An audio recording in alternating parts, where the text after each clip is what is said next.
Tripura Info News Update. আমরা special educator নিয়োগের ক্ষেত্রে যে বৈষম্য স্পষ্ট। 2023 সালে 100টা বিদ্যাজ্যোতি স্কুলের জন্য মোট 200টি স্পেশাল এডুকেটর পোস্ট তৈরি করেছিল সরকার, কিন্তু ওই সময় 88 জন স্পেশাল এডুকেটর টেট পরীক্ষায় উত্তীর্ণ হয়েছিলেন এবং সকলকেই নিয়োগ দেওয়া হয়েছিল। গত 10ই ফেব্রুয়ারি 2025 তারিখে বিজ্ঞপ্তিমূলে রাজ্যের বিদ্যাজ্যোতি স্কুলগুলির জন্য বাকি 112টি স্পেশাল এডুকেটর পোস্ট তৈরি করা হয়েছিল। এর মধ্যে ইউআর 28 জন, এসসি 30 জন, এসটি 54 জন, এতে মোট 153 জন পরীক্ষার্থী অংশগ্রহণ করে। সমস্ত প্রক্রিয়া শেষে মোট 70 থেকে 72 জন টেট পরীক্ষায় উত্তীর্ণ হন। তাদের ডকুমেন্ট ভেরিফিকেশন সম্পূর্ণ হয়, কিন্তু মাত্র 57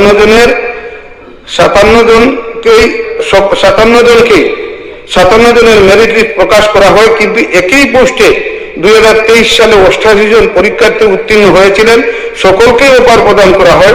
কিন্তু একই পোস্টের নিয়োগের ক্ষেত্রে এক এক সময় এক একটা রুল যেটা ফলো করা হচ্ছে। তো এই সময়ের মধ্যে আমরা দেখেছি বিগত সরকারের সময় প্রায় শেষ সময় বছরে 2বার টেট পরীক্ষা নেওয়া হতো। এই সময় আমরা দেখেছি 2 বছর 3 বছরে একবার টেট পরীক্ষা নেওয়া হয়। যারা টেট উত্তীর্ণ হন কিন্তু সময় মতো তাদেরকে নিয়োগ করা হয় না, যার কারণে আমাদের রাজ্যের যে শিক্ষার যে বেহাল অবস্থা, একটা স্কুলের মধ্যে 1-2 জন শিক্ষক দিয়ে এই শিক্ষা প্রতিষ্ঠানগুলি চলছে। সরকার পরবর্তী সময়ে আরো 25টি বিদ্যাজ্যোতি স্কুল চালু করেছে। স্কুলে 2 জন করে স্পেশাল এডুকেটর নিয়োগের কথা বলেছিলেন যখন মাননীয় পরিষদীয় মন্ত্রী শ্রী রতনলাল নাথ মহোদয় শিক্ষামন্ত্রী ছিলেন।